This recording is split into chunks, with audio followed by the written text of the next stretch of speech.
el tema de nuestra próxima conferencia, efectos presupuestarios de la pandemia sobre los sistemas de salud, economía y educación, y voy presentando a la licenciada Florita Azofeifa Monge. Ella tiene una especialización en gerencia pública para el desarrollo social del Instituto Nacional Administración Pública Alcalá de Henares de España, licenciatura en Planificación Económica Social de la Universidad Nacional Heredia de Costa Rica. Actualmente se desempeña como directora del área de evaluación y seguimiento del Ministerio de Planificación Nacional y Política Económica, Mideplan. Fue funcionaria del Ministerio de Planificación Nacional y Política Económica de Costa Rica durante 31 años. Y también va a estar en su tema con el licenciado José Olegario Sáenz Batalla, licenciado en Economía de la Universidad de Costa Rica. Actualmente se desempeña como director del área de análisis del desarrollo del Ministerio de Planificación Nacional y Política Económica, como funcionario del Ministerio de Planificación Nacional y Política Económica por más de 3 décadas. Ha participado en la elaboración de planes nacionales de desarrollo a partir del año 1994. Adicionalmente, se ha involucrado activamente en la elaboración de los informes país sobre el grado de cumplimiento de los objetivos de desarrollo sostenible. A nivel gerencial, se ha encargado del proceso de coordinación y de estrategia económica territorial para una economía inclusiva y descarbonizada, 2020-2050, insumo base para el actual proceso de elaboración del Plan Estratégico Nacional. Con esta presentación, a ambos ya están conectados el licenciado José Olegario Sáenz Batalla y Florita Azofeifa Monge. Los dos, desde ASIP, le damos la bienvenida a su conferencia. ¿Cómo les va? Bienvenidos. Muchísimas gracias. Es para nosotros un gran gusto compartir con ustedes aquí en este foro de la ASIP y agradecerles de antemano esta numerosa concurrencia que nos va a permitir a nosotros compartir con ustedes algunos de los elementos que hemos consensuado como importantes para compartir en este marco. Florita, no sé si quieras. Muy buenas tardes. Bienvenida también. Buenas tardes. Muchas gracias por la oportunidad. Nos sentimos muy honrados y un saludo muy especial a todos los panelistas y a los espectadores, a los invitados, y también para nuestro compañero José Luis Araya. Sí, yo le pedí a Florita que me dejara hacer la presentación. La elaboramos Florita y yo en conjunto. Voy a permitirme compartir la presentación que hicimos y les voy a hablar un poco acerca de una temática que quizás no es tanto. Permítame un segundo porque realmente cuando nos sugirieron la presentación nos dijeron, bueno, ¿cuáles eran los efectos del COVID en la economía nacional desde la óptica de la parte económica, la parte de salud, la parte educativa? Pero nosotros en el Ministerio de Planificación Nacional y Política Económica más bien valoramos presentar cuáles eran realmente los efectos en términos de nuestro quehacer institucional. Y el quehacer que tenemos en el Ministerio de Planificación Nacional y Política Económica versa en este momento en lo que es el Plan Nacional de Desarrollo. En términos generales, podemos decir que somos un país relativamente pequeño con 5.1 millones de habitantes, con un PIB per cápita alrededor de $12,000. Experimentamos el primer caso de pandemia el pasado 6 de marzo del año 2020. Hemos tenido 3 olas pandémicas y esperemos que sean nada más 3 a la fecha, que han afectado alrededor de un 11% de nuestra población y ha pasado una factura superior a los 7,000 casos. Ahora, esto desde el punto de vista meramente económico y salubrista, pero ¿qué actividades han sido afectadas? Si tomamos como un referente el año 2019 e indexamos las actividades, vemos que han sido 3. El comercio al por mayor y al por menor, en el año 2020 se redujo un 10%. La actividad de transporte y almacenamiento producto de las medidas de restricción a la movilidad, experimentó también una caída bastante drástica de un 23%, pero no tanto como la actividad de alojamiento y servicios de comida, la parte de turismo, que esa sí tuvo una caída drástica. Estas tres actividades, aún con lo que se proyecta que la economía se recupere para el año 2021, no llegan a reponerse de sus niveles prepandémicos. Ahora, ¿cómo estamos en la parte de vacunación? Afortunadamente, los esfuerzos de la actual administración, centrados sobre todo en este año 2021, han permitido que un 72%, 73 casi por ciento del total de la población cuente con una dosis. Y se ha podido inmunizar a cerca del 55% de la población con el esquema total de vacunación. Esto ha tenido como consecuencia una caída que hasta ahora estamos viendo en la cantidad de casos que se presentan de COVID-19. Nosotros en el marco de lo que es el trabajo que estamos realizando y uno de nuestros productos más importantes, el Plan Nacional de Desarrollo, es que vamos a estar hablando. Entonces, el Plan Nacional de Desarrollo es el instrumento que elaboramos cada 4 años. El actual tiene vigencia 2019-2022 y en términos pero muy generales, cuenta con 5 grandes metas nacionales, 27 metas de lo que llamamos áreas de articulación presidencial, que son áreas que traslapan el accionar de diversos sectores. Cuando se hizo, tenía más de 250 metas de intervenciones. Estas metas que vamos a retomar más adelante fueron y son en la actualidad cerca de 280, y también se plantearon evaluaciones de diseño, evaluaciones de diversa naturaleza, de diversos programas también. Ahora, no es la primera vez que nosotros estamos con la temática que inicialmente se esbozó sobre la parte de gestión para resultados en el desarrollo. De hecho, el BID nos otorgó un premio.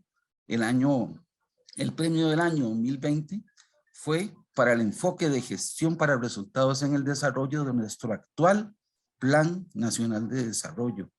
Y el Plan Nacional de Desarrollo pasado obtuvo en su oportunidad el segundo lugar en esta categoría de premios, ¿verdad? Retomando todo lo que es la parte de la gestión para resultados que consideramos como un elemento importantísimo a la hora de establecer una planificación, pero una planificación estratégica. Como todo instrumento de planificación, el Plan Nacional de Desarrollo no es inflexible.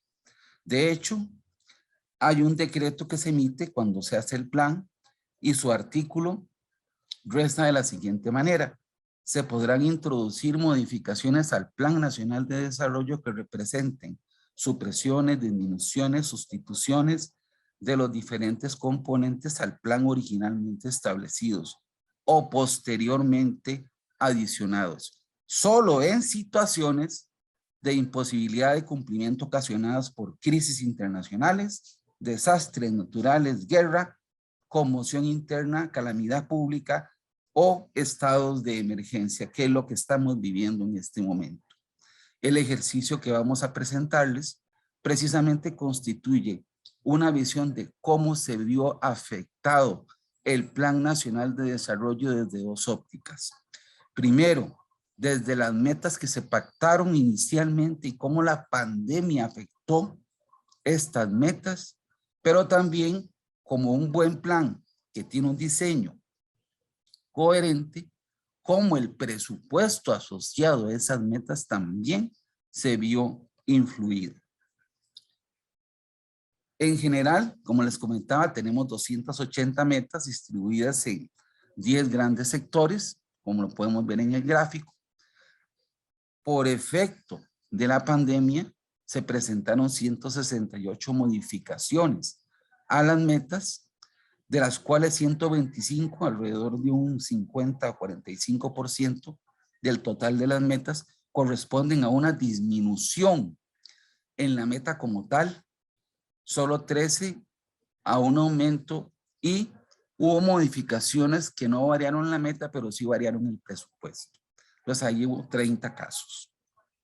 Ahora, ¿qué pasa con el presupuesto? Bueno, en términos de millones de dólares y porcentajes, tenemos un presupuesto original de 10.750 millones de dólares, distribuido en estos 10 sectores. La pandemia afectó sectores como infraestructura, salud, nutrición y deporte, comercio exterior, ambiente y educación y cultura. De todos es bien sabido que estos son los sectores y las ramas de actividad, aparte de lo que es el turismo, como ya mencioné, que tuvieron mayor afectación por la misma naturaleza intrínseca de la epidemia, ¿verdad? Entonces, la reducción que la vemos en la columna final, a nivel general, el presupuesto de las metas del Plan Nacional de Desarrollo se vio una disminución del 10% del total de los recursos presupuestados para las metas que teníamos planteadas desde el 2020 al 2022. Recordemos que el Plan Nacional de Desarrollo no solamente establece metas por año, en algunos casos las metas involucran periodos. Periodo 2020, inclusive el cuatrienio. Hay metas que están pactadas 2019-2022. Entonces, un poco esta es la idea. Ahora tenemos estos 5 sectores fueron los que más resintieron la disminución en los recursos asignados como consecuencia de la pandemia y de las restricciones presupuestarias, así como del margen escaso en términos fiscales que nosotros vivimos. Ahora, desde otro punto de vista, en términos económicos, hubo que asignar también recursos para la compra de vacunas, 12 millones de dólares, tratar de sostener el sistema de seguridad social mediante un aporte a lo que nosotros denominamos la base mínima contributiva de lo que es patronos y trabajadores a la Caja Costarricense del Seguro Social, que ascendió a 73 millones de dólares, y una medida que veremos con un poquito más de detalle más adelante, que son las transferencias en el marco de lo que se denominó el bono proteger, unas transferencias monetarias para tratar de paliar los efectos que esta crisis tuvo sobre la población. En el año 2021, el Ministerio de Hacienda registra que para la compra de vacunas fue necesario asignar alrededor de 95 millones de dólares. Ahora, este bono proteger, ¿en qué consistía? Bueno, es un beneficio económico que se diseñó para que las personas, ya sean costarricenses o extranjeras en una condición migratoria regular y que fueran mayores de 15 años y que se encontraran a raíz de esta pandemia desempleadas, con su contrato laboral suspendido, con una jornada laboral reducida o con ingresos afectados, pudieran tener un alivio económico. Un primer grupo lo conformaban las personas que fueron despedidas de sus trabajos o que tuvieron un contrato laboral suspendido con jornada laboral reducido en un 50% o más, así como los trabajadores independientes informales. Ellos hacían una solicitud en línea al sistema que tenía el gobierno de la República y cuando se le aprobaba, se les brindaba un bono de $214 por mes durante 3 meses. Ahora, quienes sufrieron una disminución en su jornada laboral en un 50% o menos, el monto que se les asignó fue de $107 por mes, también durante un trimestre. El bono proteger hace muy poco tuvo una evaluación en términos muy generales. De acuerdo con el Instituto Nacional de Estadística y Censo, la población mayor de 15 años que tuvo una afectación en términos del COVID asciende a 1.3 millones de personas. La fuerza laboral afectada rondó el 1.000.000 de personas y por una cantidad similar hizo las solicitudes del bono proteger. Ahora, mediante un sistema de filtros, se procesaron ese 1.000.000 de solicitudes y se entregaron 724.330 bonos. Los sistemas, ¿verdad?, tienen también sus características y tienen sus debilidades. La entrega regular fue alrededor de 778.073 bonos y hubo un riesgo potencial de asignación, como ocurre en todos los sistemas de asignación de recursos, de alrededor de 46.000 personas. Pero un poco esto para que vean los efectos, al menos en la parte de cobertura, que pudimos alcanzar gracias a esta iniciativa del gobierno. Ahora, ¿cuáles fueron los impactos? Bueno, ya se lo cité, se beneficiaron a 735.630 personas, un 93,5% cumplían con el perfil definido para asignar recursos en el marco del programa, un 67% de la cobertura se logró con respecto al poco más de 1.000.000 de personas que integran la fuerza laboral. Se invirtió casi 444 millones de dólares y esto es muy importante, que permitió en términos de lucha contra la pobreza, la contención en el nivel de pobreza que se tuvo, a pesar de que en el año 2020 la pobreza pasó de un nivel de 22% a 26%, según las estimaciones del Instituto Nacional de Estadística y Censos. Si no se hubiera generado este tipo de aporte adicional, hubiéramos tenido niveles de pobreza de 30-31%, o sea, 4 a 6% adicionales respecto al nivel observado. Ese fue el impacto que se logró en términos de la asignación de esta contribución solidaria. También fue necesario recurrir a préstamos. El escaso margen fiscal que ya les indicaba obligó al gobierno en el marco de algunos convenios y algunas acciones que tenía planteada a acudir a prestamistas. Entonces se tienen varias consideraciones a este respecto. Los préstamos aprobados tienen varias características. En un primer término, veamos la letra negrita, están orientados también a lo que es el plan de descarbonización, que es un plan que nosotros tenemos ya establecido para el año 2020-2050. Es un plan de largo plazo. Y todos estos apoyos presupuestarios que se están gestionando por un monto total de 4.130 en su mayoría, están dirigidos en cantidad a lo que es el fortalecimiento de este Plan Nacional de Descarbonización.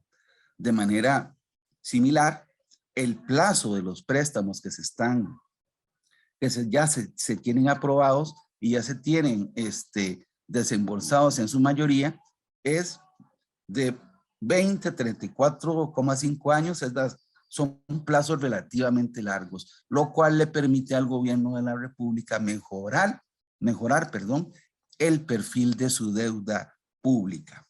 Ahora, con respecto a otro tipo de préstamos, también se tienen unos que están en proceso de negociación y otros que se hallan en proceso de estructuración. Pero como vemos, igual que en los casos anteriores, los plazos para el repago de los mismos superan en su gran mayoría, son alrededor de los 20 años. Ahora, ¿cuáles fueron los efectos de la pandemia en términos educativos? Yo creo que estas características son comunes a muchos de nuestros países. Hay un bajo nivel de apropiación por parte de lo que es el personal docente. En Costa Rica, solo el 78% de los docentes emplea las tecnologías para las cosas personales y para resolver temas muy cotidianos, siendo pocas las personas que se ubican en los niveles superiores y emplean de manera sofisticada las tecnologías como un elemento de apoyo a su trabajo en el aula y con fines pedagógicos para promover su uso seguro y creativo a nivel del estudiantado. Hay disparidades de acceso a la conectividad. Estamos hablando de 426,000 estudiantes que no tuvieron conectividad a marzo de este año. Y también limitaciones en equipos que se tienen registradas para el año 2020 y 2021. Estas limitaciones a su vez generan problemas de contacto y rezago respecto a quienes sí logran conectarse, pero tiene mayores implicaciones en cuanto al desarrollo de competencias digitales estudiantiles. Y finalmente, el nivel de las competencias digitales del estudiantado que presentaba antes de la pandemia se estudió y se identificaron dos grupos, los de baja competencia y los de competencia únicamente media. No se encontró un grupo de competencia alta o de alto nivel. Además, se observó que quienes tienen niveles más bajos son mujeres en un 58%, que asisten a colegios públicos en un 91% y la mayoría reside en zonas rurales. Aquí tenemos un grandísimo reto en términos de lo que es el atacar estas brechas que se están presentando mediante política pública, mediante desarrollo de programas orientados al mejoramiento de la calidad y la cobertura de la red de banda ancha. Ahora, en términos del sector salud, bueno, ya lo mencioné un poco al inicio, la reducción de los ingresos de la Caja Costarricense del Seguro Social en términos de lo que son las cuotas obrero-patronales y un aumento de sus gastos, precisamente por atender a esta población que se enfermó del COVID, ¿verdad? Afectó de manera notoria la sostenibilidad financiera de la Caja Costarricense del Seguro Social. A su vez, hubo que suspender atención a pacientes en los establecimientos de salud, lo cual afectó uno de los aspectos más relevantes de la caja, lo que es la consulta externa, los procedimientos ambulatorios y todo lo que son las cirugías. Y finalmente, y no menos importante, la salud mental de la población. La necesidad de tener que recluirse en vista de la situación de la pandemia, pues afectó el estado de la salud mental de la población por las condiciones que se tenían y las medidas, ¿verdad? Esto fue detectado en un estudio de la Caja Costarricense del Seguro Social, principalmente, pero no exclusivamente para las mujeres. Sin embargo, también los hombres padecieron esta situación de problemas de salud mental a raíz de estar en el marco de un proceso de pandemia y tener que tomar medidas de aislamiento de manera importante. Básicamente, para mediados de este año se hace un informe de lo que es el Plan Nacional de Desarrollo y lo que es el porcentaje de avance de este Plan Nacional de Desarrollo. Se analizan 214 metas, 161 tiene un comportamiento que está de acuerdo a lo programado y dos porcentajes similares en un 12,2, 12,6% tienen un riesgo de incumplimiento de lo que son las metas. Aún existe esa problemática de incumplir las metas del Plan Nacional de Desarrollo precisamente por los efectos que tiene el plan, sobre el plan, la pandemia que estamos viviendo a la fecha. Les agradezco muchísimo cualquier duda, por favor, estamos a las órdenes y de nueva cuenta les agradecemos mucho la invitación a participar en este foro. Muchas gracias. Bien, gracias a ustedes. Muchas gracias. Florita, usted también nos va a compartir. Esta es la presentación que hemos preparado. Bien. Y más bien estamos perfecto. abiertos a preguntas, con mucho gusto. Perfecto, perfecto. Bueno, acá estamos entonces pidiéndole a nuestros participantes que nos vayan dando las preguntas. Sí, Acá el ejercicio, nada más para acotar. Si bien es cierto, el título de la ponencia o de la participación era otro, nosotros nos enfocamos precisamente en el ámbito de trabajo nuestro, que era el Plan Nacional de Desarrollo. Perfecto. ¿Cómo afecta la pandemia la planificación en un país? ¿Qué efectos sobre lo que un país puede, en el marco de la gestión para resultados, plantear como objetivos? Entonces, por eso fue que un poco tratamos de hablar de todo un poquito, de gestión para resultados del Plan Nacional de Desarrollo, de efectos presupuestarios, pero desde una óptica del Ministerio de Planificación Nacional y Política Económica. Ahí están apareciendo las preguntas, José, ya están apareciendo, ya se las traslado. Acá tengo preguntas. Cornelio nos pregunta, ¿hasta qué punto la desviación y o focalización de recursos para mitigar los efectos de la COVID-19 afecta al Plan Nacional de Desarrollo y si hubo una necesidad de replantear el plan? Por supuesto. Yo comentaba en un principio que el plan no es un instrumento rígido. Cuando se diseña, también se hace una salvedad que en casos de emergencia nacional, este plan puede sufrir modificaciones. Entonces, en el marco de lo que es la pandemia, el presidente de la República emite un decreto en el cual declara emergencia la situación de la pandemia para poder hacer efectivos tanto la atención por medio de los recursos económicos de la Comisión Nacional de Emergencias, como también de poder facilitar el reorientar y replantear metas. Algunas, por ejemplo, en el caso de infraestructura, fue necesario posponer obra pública.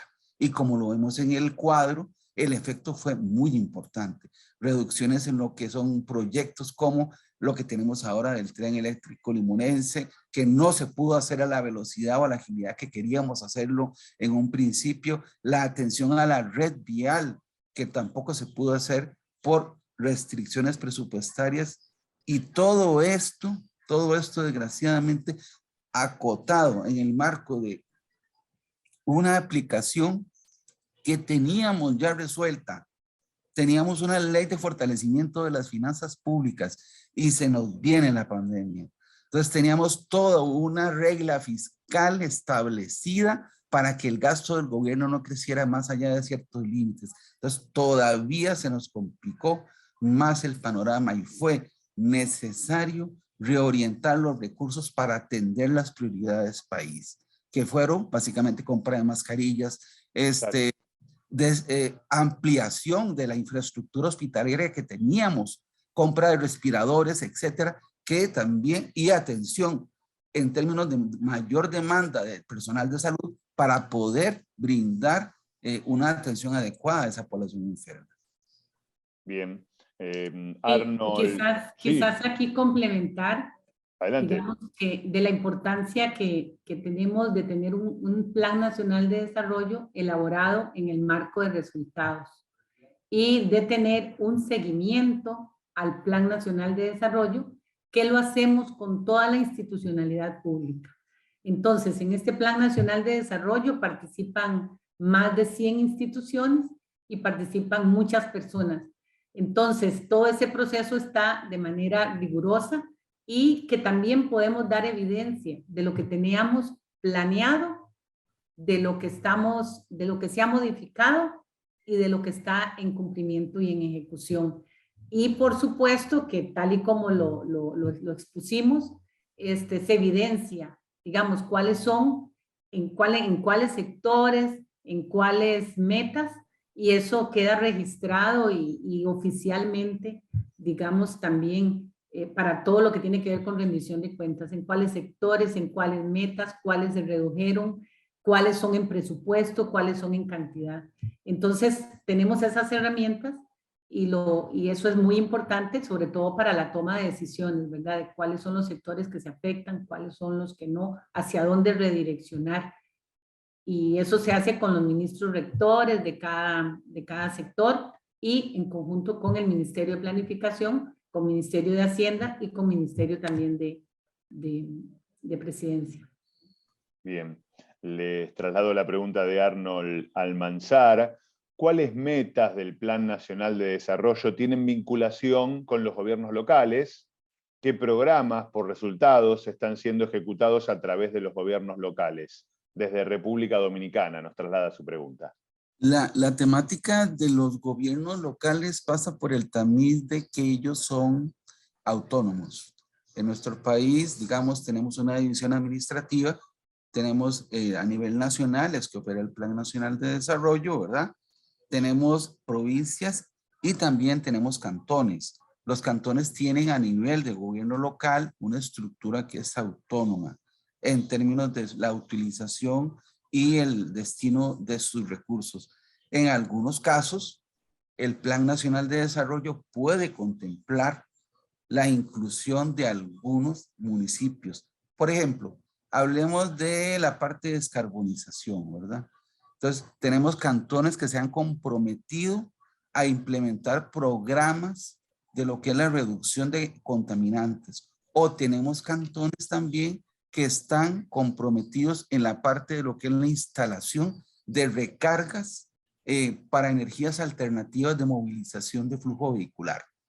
O sea, ahí tenemos, digamos, algunos aspectos que han retomado los cantones, pero no en un 100%, no hay una vinculación de 100 a 1, sino que el Plan Nacional de Desarrollo tiene básicamente dos horizontes en términos del Sistema Nacional de Planificación. El horizonte nacional y el horizonte de las regiones de planificación del país. Entonces nosotros tenemos nuestro Plan Nacional de Desarrollo regionalizado, atendemos 6 grandes regiones de planificación y en esas regiones están los gobiernos locales, pero siempre respetando la autonomía que estos poseen. Bien. Tal vez aquí es importante, don Olegario, comentarle lo de la estrategia actual, que en la estrategia y en el plan estratégico nacional a largo plazo, sí estamos contemplando la participación de metas de los gobiernos locales. Perfecto. Para el nuevo plan estratégico nacional. Pregunta Miguel Orlando Chávez si tiene Costa Rica ley de responsabilidad fiscal, cómo han manejado su cumplimiento en el marco de la pandemia de COVID-19. Qué complicado. En la ley 9635, básicamente lo que planteaba era una reforma a nivel tributario que costó muchísimo poder lograrlo, que me corrija José Luis, entiendo. Y esto en parte también establecía una regla fiscal. El gasto público del gobierno, el gasto del gobierno no podría crecer más allá de un límite que se establecía considerando el crecimiento del Producto Interno Bruto, ¿verdad? Entonces, eso limitó en mucho las posibilidades de crecimiento. Es más, fue necesario en algunos casos liberar a algunas instituciones del cumplimiento de la regla fiscal para que éstas llegaran a operar, porque las amarraba. O sea, establecía un límite de gasto que las instituciones para poder atender la pandemia no podían ejecutar. El caso de la Fábrica Nacional de Licores, por ejemplo, que tenía que producir alcohol y no podía producir alcohol para atender a la Caja Costarricense del Seguro Social porque no tenían los recursos en términos de la regla fiscal. Entonces ahí hubo que liberar a la Fábrica Nacional de Licores de la regla fiscal. Y no solamente eso, ¿verdad? Entonces hay otras instituciones que tuvieron que ser objeto de liberación en términos de límite de gasto. Para complementar lo que dice Olegario, sí, efectivamente, como lo dice Olegario, sí existe la ley de responsabilidad fiscal, la 9635, que tiene inmersa su regla fiscal, que en el 2020, a pesar de la pandemia, pues se cumplió la regla fiscal. En este año 21 se está cumpliendo la regla fiscal también. Vamos a ver cómo termina el año, pero efectivamente sí existe esos parámetros de control para, como señalamos, tener una estabilidad macroeconómica y que la parte fiscal no perturbe o meta ruido a la parte monetaria y macroeconómica, porque ustedes saben que el impuesto más injusto es la inflación y entonces también hay que controlar otro tipo de variables para evitar que que el país y principalmente los más desposeídos no sean afectos a situaciones inflacionarias perversas. Y sí, efectivamente, nada más para complementar lo que estaba señalando José Olegario, que lo dijo muy bien. Excelente, bien. Traslado la pregunta de Eduardo Delville, que dice si las aperturas del plan y el presupuesto son semejantes para comparar cómo se va cumpliendo el plan respecto de los objetivos a alcanzar. O sea, nosotros tenemos un plan estructurado en términos de lo que es la cadena de resultados, ¿verdad? Estamos pensando en que debemos de considerar efectos, impactos, pero también programas y recursos necesarios para la ejecución de esos programas. Entonces, hay un paralelismo. Ahora, el Plan Nacional de Desarrollo no contempla todo lo que el gobierno está haciendo, contempla las prioridades estratégicas que un gobierno en un periodo de 4 años decide apuntalar como esquema para poder implementar. O sea, son la estrategia de desarrollo que yo tengo en 4 años. Ese es mi Plan Nacional de Desarrollo, pero no contempla todo. Entonces, ahí no podemos tener una correspondencia 1 a 1 entre lo que es todo el presupuesto y lo que es el Plan Nacional de Desarrollo. El Plan Nacional de Desarrollo es una parte de lo que es el presupuesto de la República, pero también tiene un componente presupuestario. De hecho, y no lo había mencionado anteriormente, nosotros tenemos un sistema de información en el cual tenemos subido a Internet todo el Plan Nacional de Desarrollo, el sistema Delfos. Y en ese sistema nosotros tenemos varias cosas. Tenemos, bueno, las acciones puntuales, tenemos las modificaciones que se han realizado, tenemos la metodología para elaborar el Plan Nacional de Desarrollo y también tenemos la posibilidad de generar cubos de información específicos. Por ejemplo, para este caso, en el que queríamos investigar la parte presupuestaria, tuvimos que implementar una especie de cubo, un sistema de información resumido que me tomara una acción, me tomara la meta, tomara el presupuesto y lo juntara y lo exportara a un formato Excel. Entonces, esa es la ventaja, digamos, de tener un nivel de automatización relativo en lo que es el Plan Nacional de Desarrollo, donde es posible tener en un tiempo relativamente corto información veraz sobre la ejecución del plan. Perfecto. Sí, Eduardo, ¿cómo no? No, lo que le quiero señalar es lo siguiente, lo que dice es realmente importante porque no todos los planes obviamente se terminan en un periodo de gobierno. Lo que quiere decir esto que deben tener continuidad luego del plan de acción que se va dando dentro de los objetivos de 4 años que puede tener un gobierno. Ahora, mi interés fundamental estaba en lo siguiente. Usted sabe muy bien que una acción dentro de un plan, en definitiva, lo que trata es de solucionar un problema de una necesidad social, que es lo negativo, contra lo positivo, que es el objetivo que en definitiva está buscando de solucionarlo. Entonces mi razonamiento es muy simple. Todo eso necesita acciones. Las acciones las refleja el presupuesto a través de la producción de bienes y servicios. Evidentemente puede haber determinado tipo de cosas que duren mucho más de 4 años. Ahí es donde ustedes readecúan, pero el tema fundamental, y esto es un tema que lo hemos visto fracasar reiteradamente en América Latina, son las grandes dificultades con las aperturas de los planes que no tienen nada que ver con los presupuestos, y entonces se desbalancean y una cosa va por un lado y otra por la otra, y resulta que los planes terminan siendo planes libros que no llegan absolutamente a ningún efecto. Esto es un tema que prácticamente lo hemos visto durante muchos años en América, una pérdida de esfuerzos espectaculares porque han sido elaborados por gente también muy importante, ¿no? ¿Qué me puede decir al respecto? Sí, yo le voy a responder una parte y la otra se la dejo a Florita.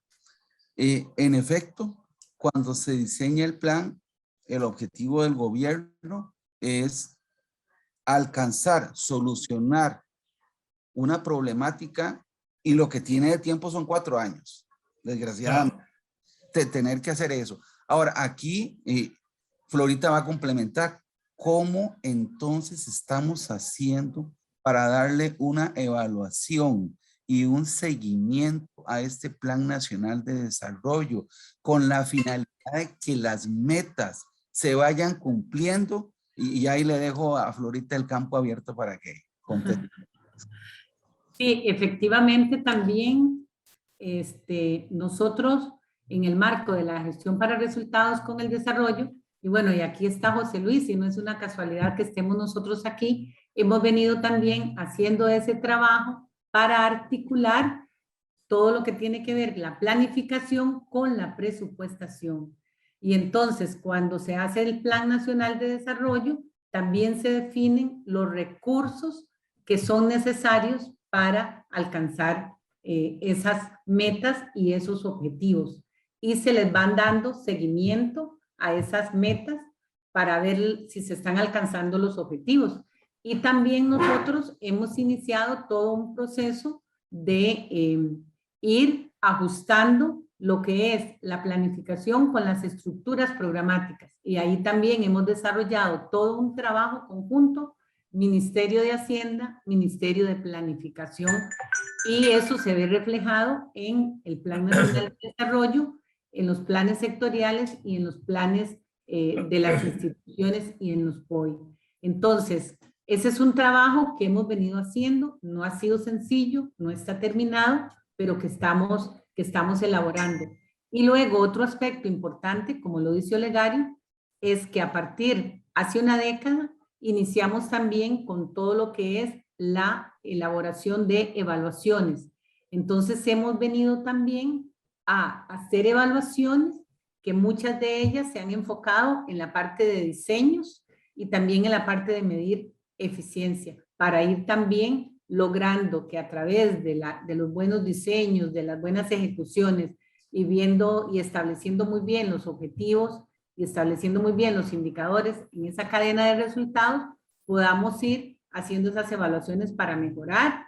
Y por cierto, una de las evaluaciones, digamos, primeras que realizamos fue una evaluación de metodología y de proceso de elaboración del Plan Nacional de Desarrollo, que nos dio muchas recomendaciones para lograr lo que usted está enfatizando, que es esa relación con esa planificación que tenemos y esos recursos que tenemos que definir para el cumplimiento. Y que por supuesto, y que con lo que mostramos hoy, evidenciamos que efectivamente muchas de las metas del Plan Nacional de Desarrollo a raíz de la COVID y a raíz de todo lo que se tuvo que hacer en presupuesto, pues se vieron, no se pudieron, digamos, lograr, o hubo que hacer modificaciones o ajustes.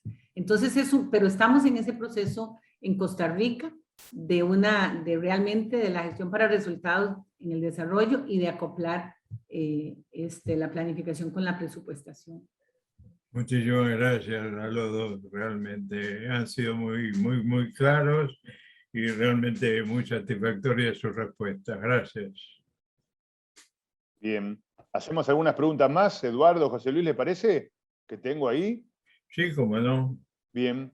Niurka Tejada, de República Dominicana, directora de presupuesto. Me sorprendió el porcentaje de estudiantes mujeres que tienen con bajo niveles de conocimiento digital para hacerle frente a las clases virtuales. ¿A qué le atribuyen eso? Sí, esos resultados provienen de un análisis que hizo el programa Estado de la Nación. Ellos realizan un estudio anual que se llama el programa El Estado de la Nación en Costa Rica, y también ejecutan un muestreo y un análisis que se llama el Estado de la Educación, recientemente presentado. El programa de Estado de la Nación tiene también esa cobertura e inclusive van más allá. Ellos tienen un reporte de estado de la región que involucra todo lo que es Centroamérica. Pero para ser más puntual, ellos lo que hicieron fue un análisis con base en metodologías de encuesta para poder determinar los porcentajes porcentajes. Ellos asistieron a las escuelas, recabaron información, hicieron trabajo de campo para determinar esos porcentajes. Entonces, digamos, yo le puedo pasar con muchísimo gusto el reporte del Programa de Estado de la Nación y las conclusiones a que ha llegado. Y es sorprendente, es un reto para nosotros y nos preocupa enormemente en el marco de un país que quiere realmente enfrentar los retos en el Objetivo de Desarrollo Sostenible de Igualdad de Género, pues tratar de reducir esa brecha de acceso a lo que son los medios digitales y a la educación, ¿verdad? Entre hombres y mujeres. Y aún así, vean qué curioso, aún así nuestra población a nivel femenino está con un mayor nivel de escolaridad que en el caso de los hombres. Entonces, inclusive podemos ir viendo ese tipo de cosas, ¿verdad? En el caso de Costa Rica hay situaciones que preocupan mucho y esta es una de ellas. En la parte rural, el porcentaje tan elevado que se tiene de mujeres que no tienen un acceso adecuado o una tasa de uso apropiado de medios digitales. Tan es así que el gobierno de la República en alguna oportunidad ha estado impulsando lo que llama el bono digital, que es tratar de brindar a la población recursos adicionales en términos de infraestructura o de financieros para que puedan pagar por el uso de la Internet. Si bien es cierto, la cobertura de la Internet en Costa Rica es relativamente buena, la disponibilidad de equipos adecuados para poder obtener un acceso educativo también adecuado no lo es. Bien, creo que ya la fueron respondiendo estas dos últimas preguntas, pero bueno, se las traslado por si quieren agregar algo. Irina Brito, de República Dominicana, ¿cuáles medidas se están tomando de acá en adelante para poder nivelar la educación conforme a los resultados de rendimiento medio y bajo, producto de la pandemia? Y relacionado con esto, recién lo nombraba usted, Olegario, ¿cuál sería su recomendación para eliminar la brecha tecnológica, factor elemental, ¿sí? Acá está. Factor elemental hacia la educación de calidad. Nos traslada la pregunta Joansky Quirós, de Panamá. Si quieres, Florita, responde la primera y yo respondo la segunda. Bien. Y digamos, es un gran reto que tenemos como país, empezar, digamos, con todos estos resultados que hemos tenido y con estos estudios, empezar a ver cuáles son esas medidas que tenemos que poner en práctica. Estamos en este momento en Costa Rica en un momento en donde estamos para cambio de gobierno y hay ya muchas propuestas, digamos, de los candidatos a la próxima presidencia de la República para enfrentar este problema realmente que nos afecta al país y afecta en especial a las mujeres. Entonces, yo lo considero en este momento, es un gran reto que tenemos como Costa Rica. En el caso de la segunda pregunta, disculpe, ¿me la podría repetir? ¿Cómo no? ¿Cuál sería su recomendación para eliminar la brecha tecnológica, factor elemental hacia la educación de calidad, adicional al presupuesto por programa versus resultado y su opinión de efectividad? Ok, en el caso de Costa Rica yo había comentado que no es tan relevante la parte de cobertura. En realidad tenemos una cobertura aceptable en términos de lo que es la disponibilidad del acceso a Internet. Pero ¿qué es lo que pasa aquí? Que no todas las personas, a pesar de que la cantidad de celulares per cápita es importantísima, no todas las personas tienen medios digitales, no todos tienen tablet, no todos tienen. Una de las alternativas podría ser, desde mi punto de vista por lo menos, el dotar a la población, pero a la población que está estudiando, los recursos necesarios para poder ejecutar sus trabajos. Porque nada hacemos con darle equipo a la gente si no lo vamos a direccionar de una manera racional. Los recursos digitales son caros. Los recursos digitales deben, en el marco de lo que es la cooperación, utilizarse de una manera adecuada y poder transferirse a las poblaciones que son más vulnerables. Ahora, ¿quiénes son más vulnerables? Aquí entonces voy a meter comercial. nosotros en el Ministerio de Planificación Nacional y Política Económica hicimos una estrategia económica territorial para una economía inclusiva y descarbonizada para el año 2050.